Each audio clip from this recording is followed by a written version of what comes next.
Si tu plan es mejor que el mío, pon la certeza en mi corazón. Si yo solo alcanzo a ver humanamente, si por ser mi Dios ves más allá, ayúdame a confiar para amar tu perfecta voluntad. Si te estoy pidiendo cosas que no son tan buenas para mí, por favor, recuérdame que tú me amas. Siempre ha sido así. Se hará la voluntad de Dios. Se hará la voluntad de Dios. Se hará la voluntad de Dios. Se hará la voluntad de Dios.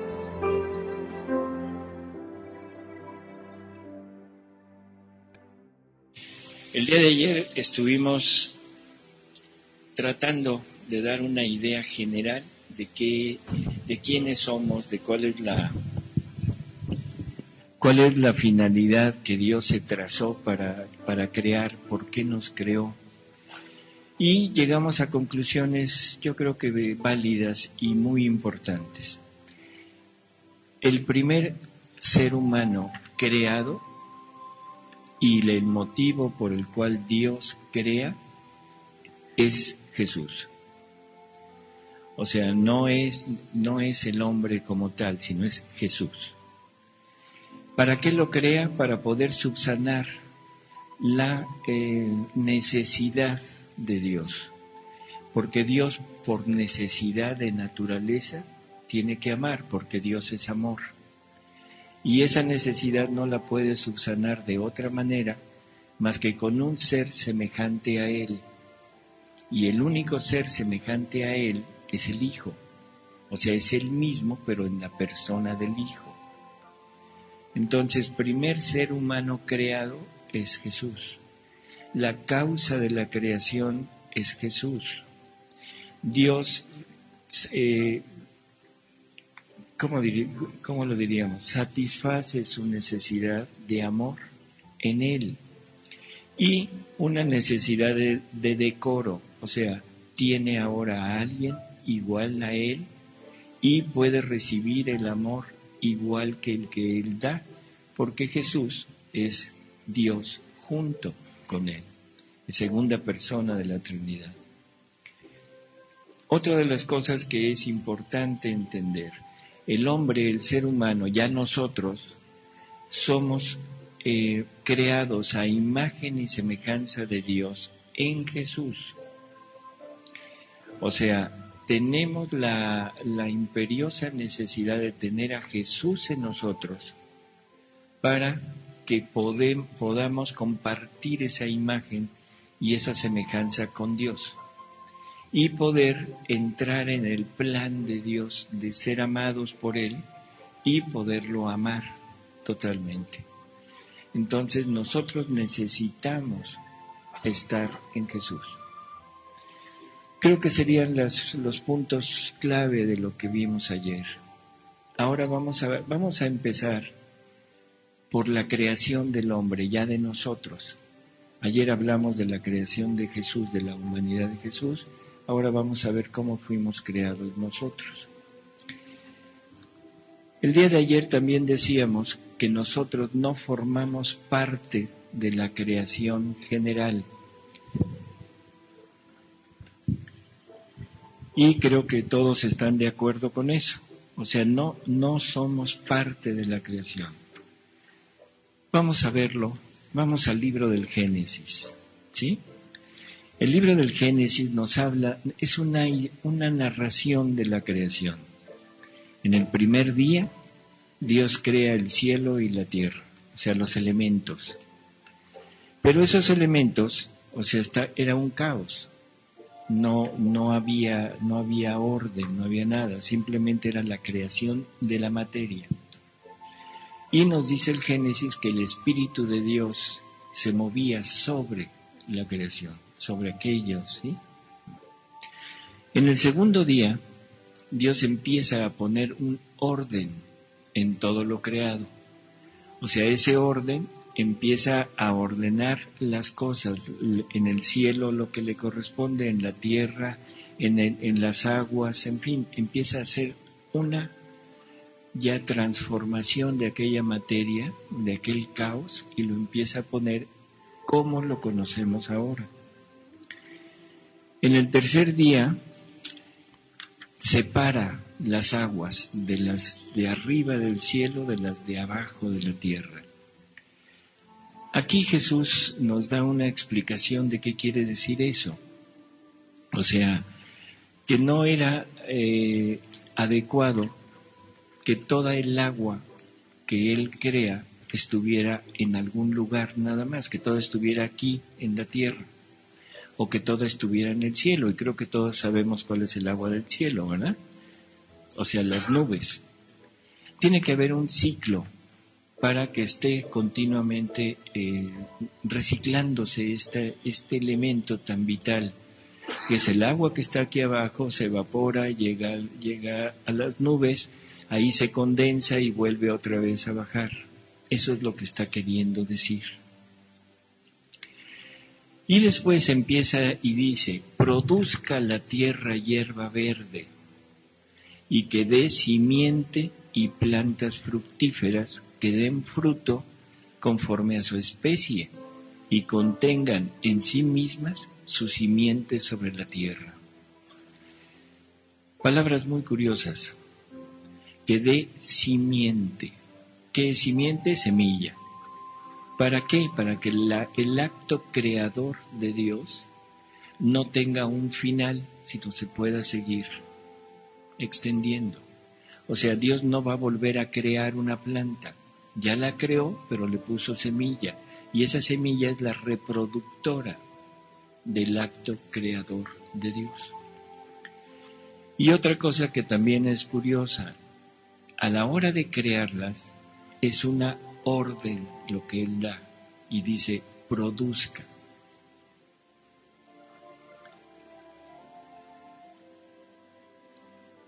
El cuarto día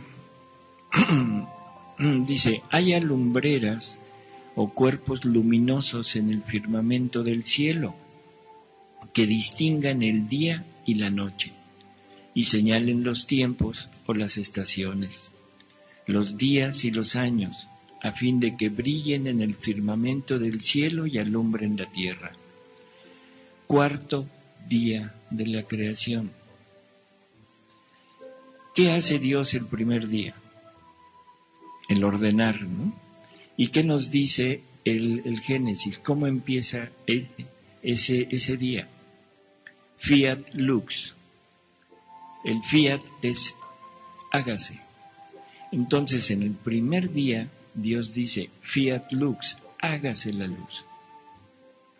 Y todos pensamos que es la luz, o sea, las estrellas, la luz que nosotros vemos, que usamos. Pero si nos damos cuenta, hasta el cuarto día es cuando crea el sol, las estrellas y todos los astros del firmamento. Entonces, ¿a qué luz se referirá? ¿Mande?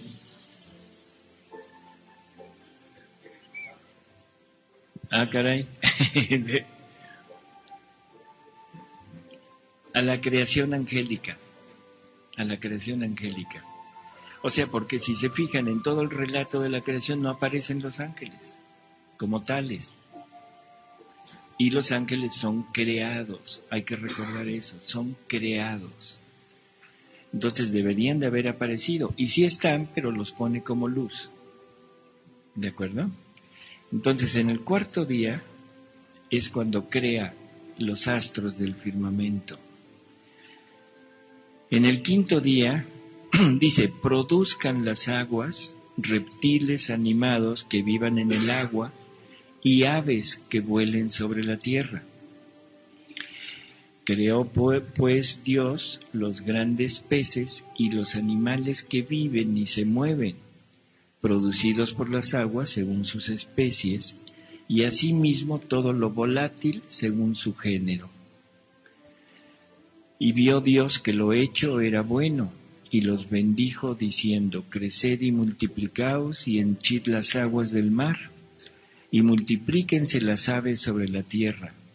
Con lo que de la tarde y mañana resultó el día quinto.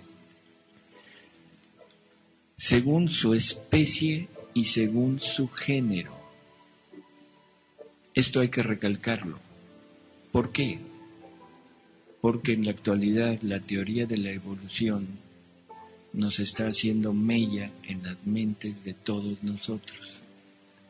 Y estamos casi convencidos de que la evolución existe como tal. Bueno, empezando por la revelación pública, o sea, por la palabra de Dios, nos está poniendo un detente, no va por ahí, según su especie y según su género. Y si volvemos otra vez al principio, dice produzcan, es una orden de Dios. Y cosa curiosa, cuando Dios da la orden, aparece el ser, pero aparece ya vivo. Aparecen las plantas vivas, con simiente. Aparecen los animales vivos, con simiente, según su especie. Entonces, es una orden de Dios la que está produciendo tanto el ser como la vida. Cuando llega al sexto día, entonces dice: produzca la tierra animales vivientes en cada género, ¿sí? Reptiles, bestias silvestres, domésticos, según sus especies. Y fue hecho así. Otra vez, es una orden de Dios que hace que aparezca el ser y aparezca ya vivo. Pero al final de ese mismo día dice: y por fin dijo Dios, hagamos al hombre. Primera cosa total y absolutamente distinta, no es una orden, es Dios mismo que se pone en acción para crear al hombre. No es orden, es acción de Dios. Y segunda cosa interesante, dice hagamos. No es singular, es plural. Aquí nos está ya empezando a decir que son varios. No dice más, simple dice hagamos. Pero es el primer indicio de la Trinidad. O sea, es la Trinidad que se compromete a crear al hombre. Y luego dice, hagamos al hombre a imagen y semejanza nuestra, y domine los peces del mar, a las aves del cielo y a las bestias y a toda la tierra y a todo reptil que se mueve sobre la tierra. ¿Se acuerdan que ayer habíamos dicho que toda la creación fue creada para nosotros? Nosotros somos el punto final de toda la creación, porque todo fue hecho para nosotros. ¿Sí? ¿Se acuerdan de eso que estuvimos hablando? Bueno, pues aquí está la base de eso, ¿no? Dice, creó pues Dios al hombre a imagen suya, a imagen de Dios le creó, los creó varón y hembra. Y cosa curiosa, Dios es trino, ¿y nosotros? Para ser imagen y semejanza de Dios deberíamos de ser trinos, ¿no les parece? Ayer hablábamos de dos naturalezas en el hombre, la naturaleza física, animal que tenemos, y una naturaleza espiritual, que es el alma, el espíritu, con las tres potencias del alma. ¿Y cuál será la tercera? ¿Mande? se oye así medio quedito, la divina. O sea, el hombre es creado a imagen y semejanza de Dios con una naturaleza divina, no que no le corresponde por naturaleza, sino le es dada por don. Y ahorita lo vamos a ir viendo, es simplemente un adelanto. Somos trinos. Entonces, ¿qué otra cosa de particular hay? Ya está el hombre, pero no está vivo. O sea, todavía no está vivo. Es una simple estatua formada por Dios. Recordemos, es una alegoría, no es que Dios tenga manos y se haya puesto a formar una estatua con barro. ¿Cómo apareció? ¿Quién sabe? Eso es cosa de Dios y el día que quiera nos lo va a revelar. Pero es lo que nos indica es que es Dios mismo quien nos forma, pero no está vivo. Dice, para darle vida, ¿qué hizo Dios? ¿Le dio una orden? Le puso, le sopló, lo alentó, ¿sí? Dios saca de sí mismo algo y le pone su aliento, y dice la Biblia, le dio su aliento en las narices. Vamos a leer algo que Jesús nos dice. Dice, le inspiró en el rostro un soplo o espíritu de vida, y quedó hecho el hombre viviente con alma racional. El Señor Dios formó al hombre con el fango de la tierra y le inspiró en la cara el soplo de la vida. No piensen que fue para darle vida, no. Para dar a los animales domésticos o selváticos, cuadrúpedos, reptiles, peces, pájaros, cualquiera que fuera, no tuvo necesidad de insuflar en su cara el soplo vital. Los creó y basta. El soplo de Dios es el alma vida. Es el aliento del Espíritu de Dios que se vuelve espíritu vital en el hombre. Si nos fijamos en esta última frase, es el Espíritu de Dios que se vuelve espíritu vital en el hombre. Lo que le está dando al hombre es su propia vida. ¿Cuál es el Espíritu de Dios? El Espíritu Santo. El Espíritu Santo nos lo está comunicando para que sea nuestra vida. No es para darme vida, sino para que se vuelva mi vida.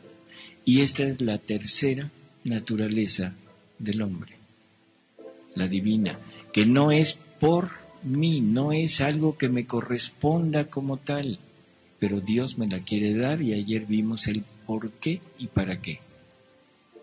¿De acuerdo?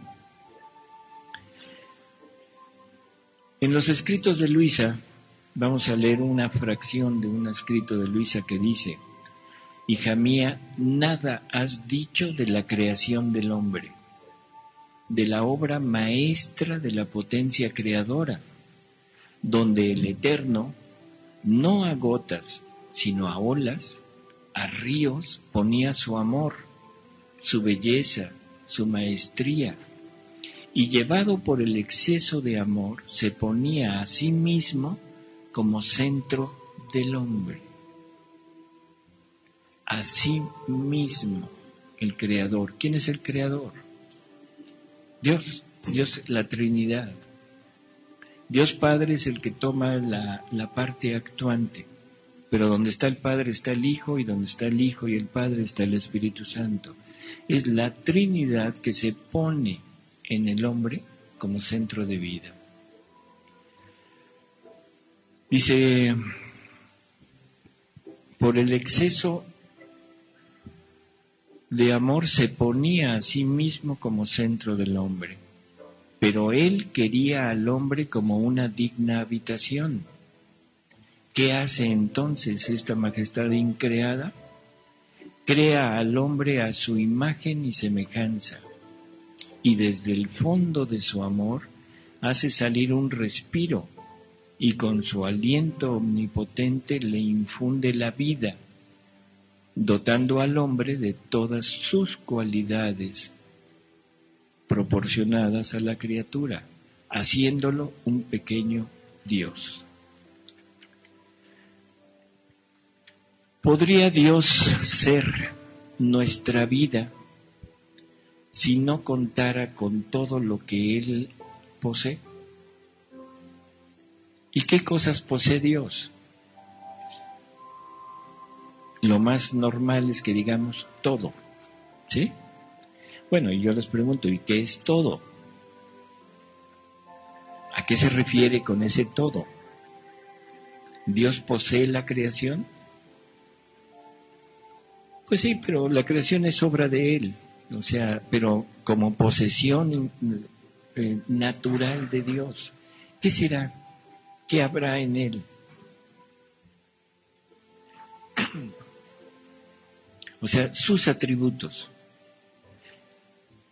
Omnisciente, omnipotente, omnipresente, es la bondad, son todos sus atributos, bondad, misericordia, pureza, santidad, potencia, todo.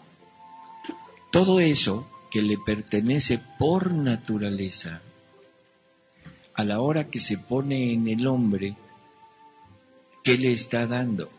Todos sus atributos. Todos sus atributos. ¿Para qué? Para que este Dios que está en nosotros, esta divinidad que está en nosotros, se sirva de nosotros para vivir fuera de la Trinidad, lo que ayer hablábamos del Verbo eterno, la necesidad de por qué se tiene que encarnar. Y gracias a esa presencia de la divinidad en el hombre, es que ahora Dios puede subsanar su necesidad de naturaleza, de amor, de seguir amando a un ser igual que Él. Dios nos hizo iguales que Él, a imagen y semejanza. Adán actuaba con esta potencia, con esta infinitud en su interior, y todo lo que hacía Adán, ¿de dónde salía? De Dios. Por lo tanto, todos los actos de Adán eran actos ¿de quién?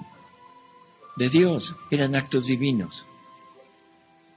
Los actos de Adán, hechos gracias a la presencia de Dios en su interior, eran actos divinos. Y cada acto de Dios participaba de los atributos de Dios. O sea, ¿qué santidad tendría Adán? La misma de Dios, la santidad divina. ¿Qué pureza tendría Adán? La pureza divina. ¿Qué sabiduría tendría Adán? La sabiduría divina.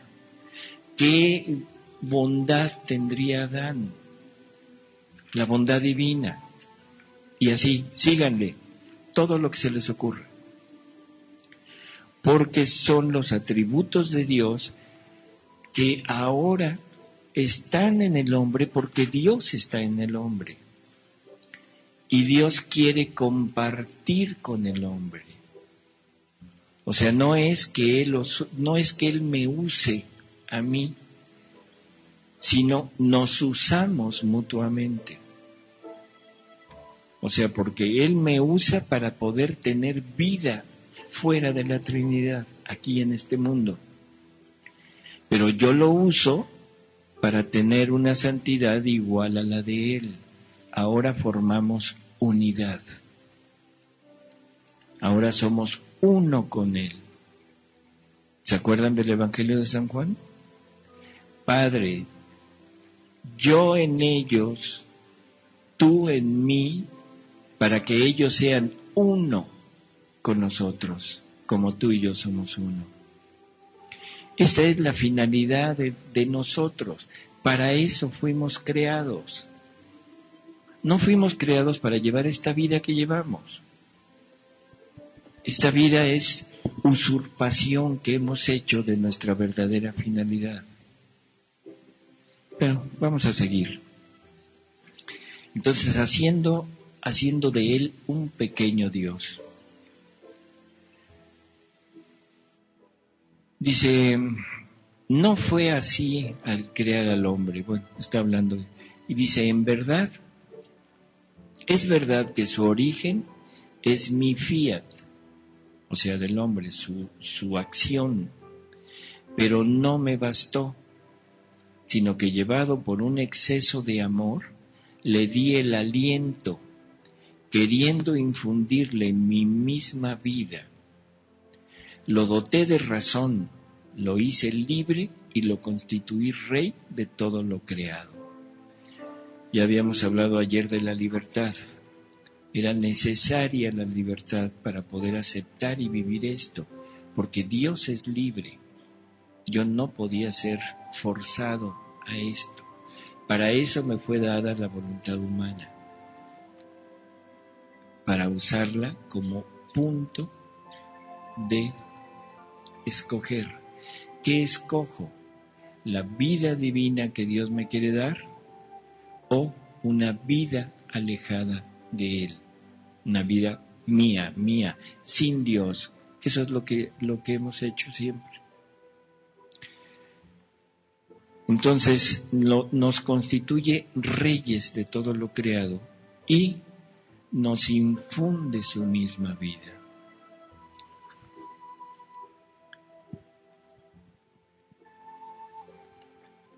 Dice, pero el hombre ingrato, ¿cómo me ha correspondido? Entre todo lo creado, solamente él se ha vuelto el dolor de mi corazón. Y además, ¿qué decirte de mi trabajo en la santificación de las almas? No solo un fiat, no uno mi aliento, sino que pongo a su disposición mi misma vida, mi amor, mi sabiduría. Pero cuántos rechazos, cuántas derrotas recibe mi amor. En otra lectura de Luisa dice, la creación del hombre fue el centro donde nuestra divinidad concentraba todos los bienes que debían surgir en la criatura. Poníamos en ella vida divina y voluntad divina, vida humana y voluntad humana.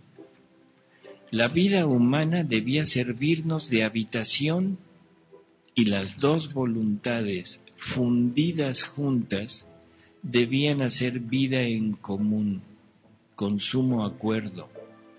Más bien, la voluntad humana debía tomar de la nuestra para formar sus actos, y la nuestra debía estar en acto continuo de dar de lo suyo, para hacer que la voluntad humana quedase modelada y toda uniformada en la divina voluntad.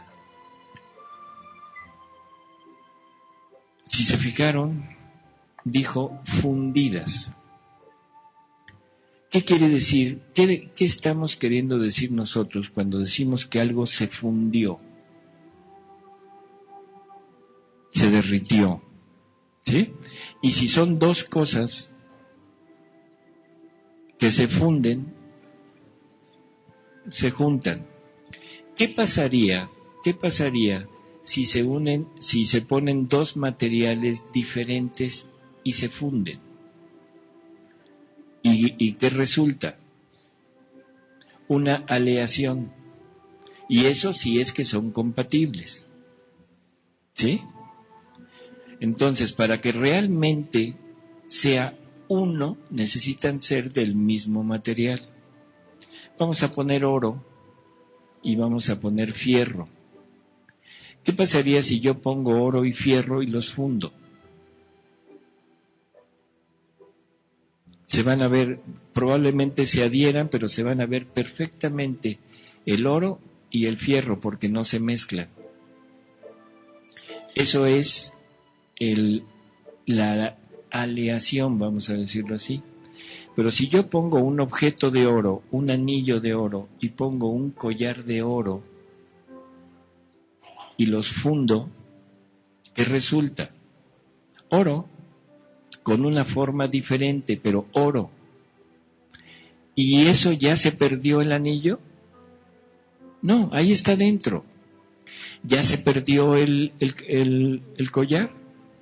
No, ahí está dentro, pero están formando un solo objeto. Si volvemos a ver lo que nos dice aquí Jesús, dice,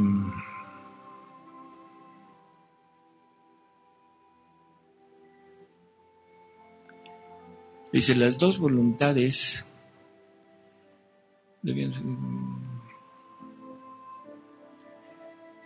dice, poníamos en ella vida divina y voluntad divina, vida humana y voluntad humana. La vida humana debía servirnos de habitación. Dos voluntades fundidas juntas debían hacer vida en común, con sumo acuerdo. O sea, ¿qué nos está diciendo?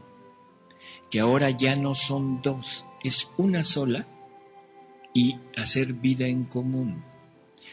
Cuando Dios quiere algo, en ese momento la criatura está queriendo lo mismo.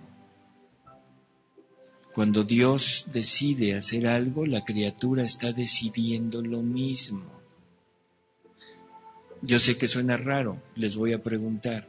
En la pasión de Jesús, ¿Jesús fue obediente? Se equivocaron, terrible equivocación. Porque eso querría decir que Jesús tiene que aceptar una voluntad del Padre que no es su propia voluntad. La obediencia siempre va aceptando la voluntad de otro. No es mi voluntad, es obediencia. ¿Qué pasaría si Jesús tiene que someterse a la voluntad del Padre? ¿Mandé? Bueno, perdería la libertad en primer lugar y habría un choque de voluntades, la voluntad de Jesús y la voluntad de Dios. Serían dos seres diferentes. Dos seres diferentes.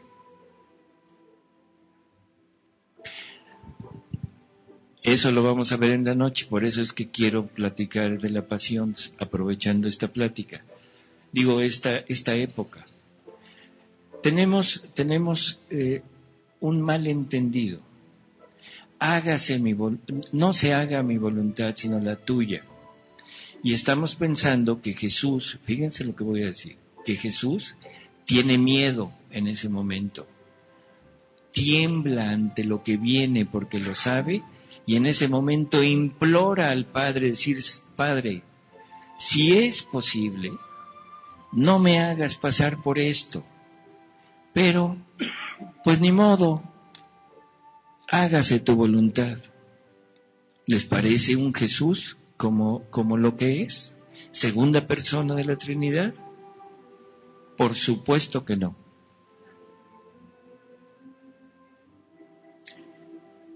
Le voy a contestar algo que no le va a gustar. Con las palabras de San Juan. ¿Le parece? Todo aquel que se pare a Jesús, ese es un anticristo. ¿Qué quiere decir que se pare a Jesús? ¿Que lo veamos como hombre o que lo veamos como Dios? No, es uno. Uno. Punto. No hay, son dos naturalezas en la misma persona. En la misma persona, es uno. Entonces, eso no es que como hombre estaba haciendo eso, teniendo miedo, y como Dios le decía, aguántese. No, no es así. No es un Jesús que está pidiendo misericordia. Jesús quería sufrir. Jesús vino a sufrir. Jesús amaba el sufrimiento, porque el sufrimiento representaba la posesión de ustedes. Por eso amaba el sufrimiento, porque usted la iba a tener gracias al sufrimiento, porque a cada uno de nosotros nos va a poseer por el sufrimiento. Entonces no digamos que Jesús tuvo miedo, tiene otra explicación, ya lo veremos en la noche, pero no es esa. ¿Jesús era obediente? Por supuesto que no. Jesús es la obediencia. Y lo que el Padre está queriendo en ese momento, Jesús lo está queriendo en ese momento. ¿Jesús quiere ser flagelado? Sí, en el mismo instante en que el Padre está queriendo que lo flagelen. ¿Jesús está queriendo ser crucificado? Por supuesto, porque en ese momento el Padre está queriendo que lo crucifiquen. Es la misma voluntad.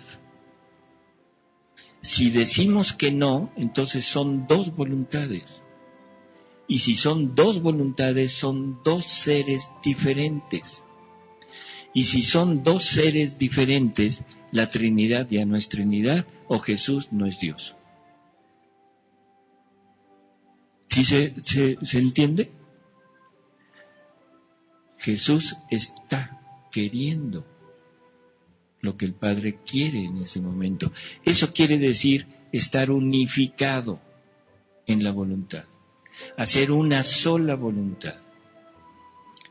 Está Jesús con Poncio Pilatos. Lo presenta Poncio Pilatos después de haber sido flagelado. Jesús, coronado de espinas, le quita el manto y ¿qué dice? Ecce homo, aquí está el hombre, véanlo. Y luego, ¿qué pregunta? ¿Qué quieren que haga con él? ¿Qué le contestan? Crucifícalo. Y entre toda la asistencia de todas las personas que estaban ahí, estaba María. ¿Qué habrá gritado María? Crucifícalo. Porque si ella grita no, ¿qué hubiera pasado? Se hubiera puesto en contra de la voluntad de Dios. Se hubiera puesto en contra de la voluntad del Padre. Y ya no hubiera habido unidad con María. Digo, de la voluntad de María con la voluntad del Padre. Con todo el dolor de su corazón, pero María tuvo que gritar, crucifíquenlo. Y si lo hubieran perdonado, vamos a poner ese punto, si el pueblo se hubiera puesto magnánimo y hubiera dicho, déjenlo libre, ya sufrió suficiente, ¿qué hubiera hecho María? ¿Dónde? Lo hubiera agarrado y lo hubiera puesto en la cruz y lo clava a ella. Parece absurdo lo que estoy diciendo, pero la voluntad del Padre era que su Hijo, que Jesús, muriera en la cruz. Y como Abraham con su hijo. O sea, pongamos ese ejemplo. Es un ejemplo de obediencia, no es un ejemplo de unidad. Pero ¿hasta dónde puede llegar la obediencia, la simple obediencia humana? Hasta ese punto de Abraham. Por eso es que Abraham se convierte en el padre de la fe. Obedece a Dios, él no sabe nada. Yo creo que si Abraham hubiera conocido la divina voluntad, se lanza con todo aquí, porque era exactamente eso. Quitó hasta los apegos, los sentimientos más fuertes del ser humano. Su propio hijo. Y entendamos que Abraham era un anciano. Y su esposa era una anciana. Que no habían tenido hijos. Que no habían podido tenerlos y menos podrían tenerlos ahora ya en la ancianidad. Es un regalo de Dios, es una manifestación de Dios para él. Ahí está tu hijo. Y se embaraza Sara a los 80 años. y tienen su hijo, ¿cómo lo habrá querido? Sin embargo, Dios le dice, sacrifícamelo, y no lo duda. Primero Dios me lo dio, Dios me lo quita, adelante. Y se lleva al hijo y está a punto de matarlo cuando dice, espérate, tranquilo. Nada más quería ver si eras fiel o no. Si eso hace la obediencia humana, ¿qué no hará la unidad de voluntad con Dios? ¿Sí se entiende eso? Unidad es fundir las dos voluntades en una sola. Ahora es una sola voluntad.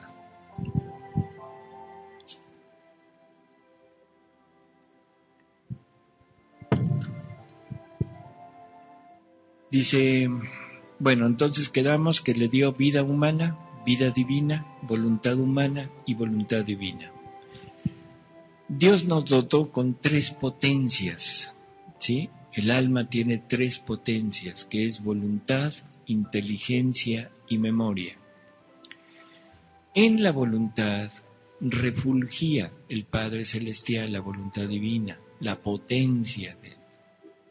En la inteligencia es el Hijo quien nos participa de su inteligencia.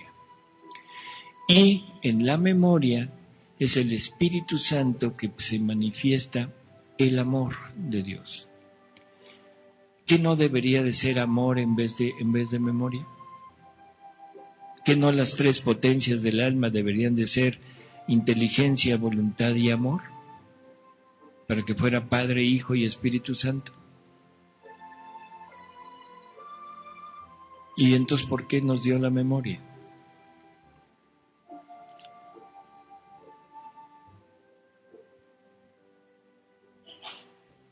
Esto no está en el tema, pero es interesante entenderlo. ¿Por qué la memoria? Para recordar, bueno, de dónde venimos, perfecto. Pero ¿cómo podemos llegar a amar si no tenemos memoria? Cuando ustedes conocen o conocieron a su media naranja, conocen a alguien que les interesa, ¿qué hicieron? Primero lo vieron, la vieron, les gustó, les agradó, se acercaron, entablaron una relación y se quedaron de ver al otro día. Y al otro día ustedes se despiertan y dicen, ¡ay! Y no se acuerdan de nada. No van a la cita. Después de una semana o de 15 días se la vuelven a encontrar, se lo vuelven a encontrar. ¡Ay, qué agradable persona! Se vuelven a acercar, otra vez las mismas palabras, todo igual. Y, oye, nos vemos mañana. Y se paran al otro día y embabia. ¿Podrían llegar a amarlo? Nunca. El amor, la memoria es la base, el fundamento del amor. Si no hay memoria, no hay nada. Y esto es la participación de un atributo de Dios. ¿Dios tiene memoria? ¿Sí? ¿Sí tiene memoria?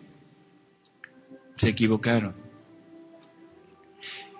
¡Qué cosa tan terrible! Puro tache se ve. Puro tache. Dios no tiene memoria, porque Dios no vive en el tiempo.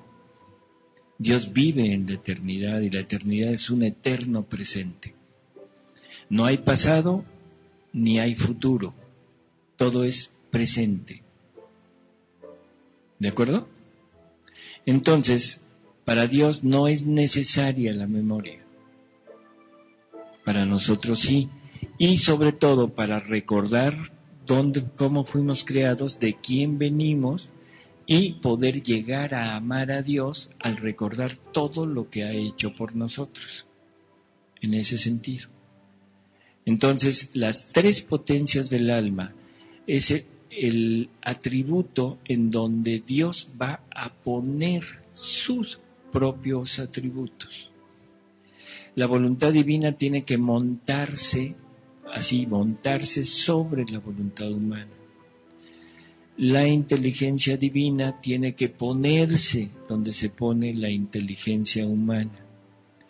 Y el amor divino donde está la memoria. Ese es su sede, su lugar. ¿De acuerdo? Sí. Decía un enfermito de Alzheimer, pues ya perdió a Dios, se mueve en un vacío, perdió todo sentimiento de afecto, cualquier cosa que lo pudiera correlacionar con la misma humanidad y Dios. La pregunta, ¿qué pasa con esas personas que pues están como muertas en vida, ¿no?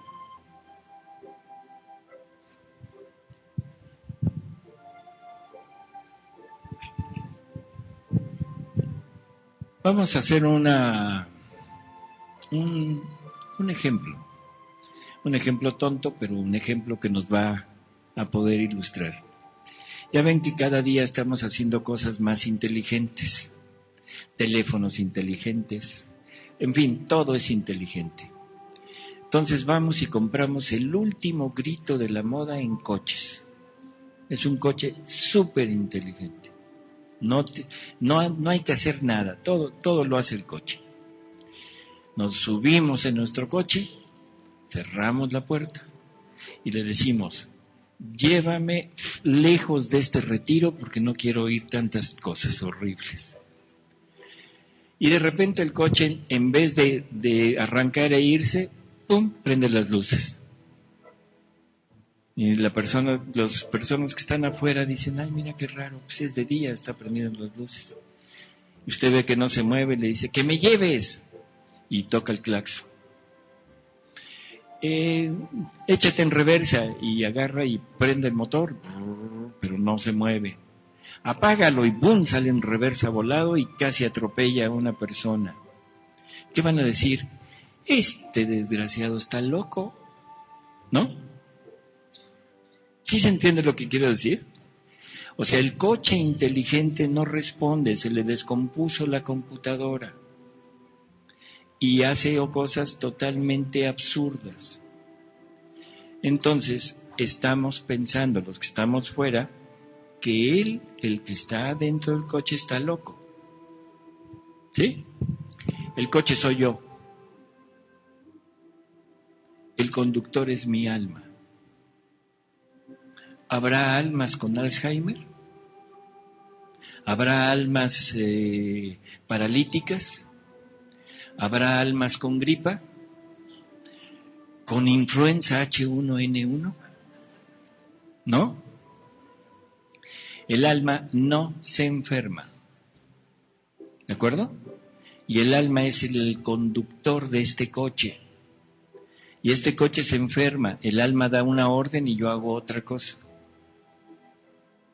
¿De acuerdo? Y todo el mundo que me ve dice, está loco. Ahora ya no dicen está loco, tiene Alzheimer. ¿Sí? ¿Sí queda? No podemos perder a Dios. El alma es espiritual. No está sujeta a las leyes de la materia. Por lo tanto, no se enferma. No hay deterioro, no hay almas viejas ni almas jóvenes. No hay almas feto, ¿sí? No hay almas bebé, no, es alma, punto. ¿De acuerdo?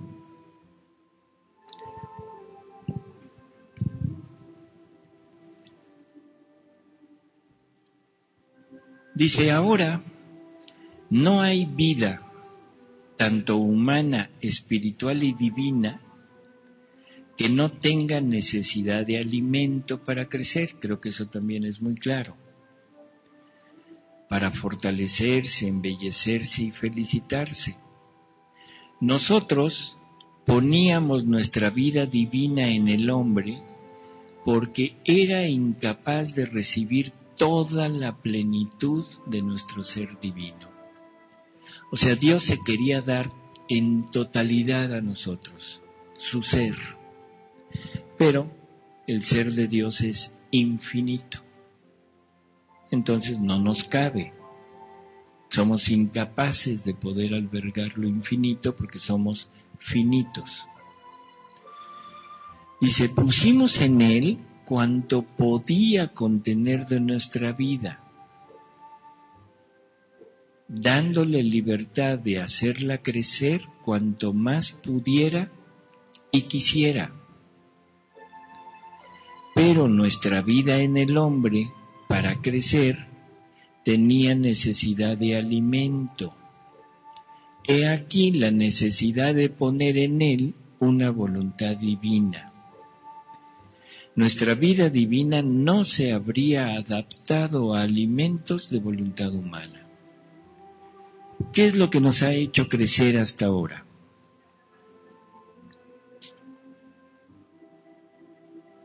Sí, nada más que la Sagrada Eucaristía, desde que yo era embrión, no la he recibido y me hizo crecer. Me hizo crecer, me convertí en feto, después nací, crecí, aprendí y después de algunos años empecé a recibir la Eucaristía, que ya es en la parte espiritual. Pero ahorita estoy hablando de la parte material. O sea, ¿qué es lo que nos ha hecho ser ahorita lo que somos? Todos nuestros actos. O sea, cada acto es como un tabique, como una pared, como una casa. Cada acto es un tabique que vamos poniendo.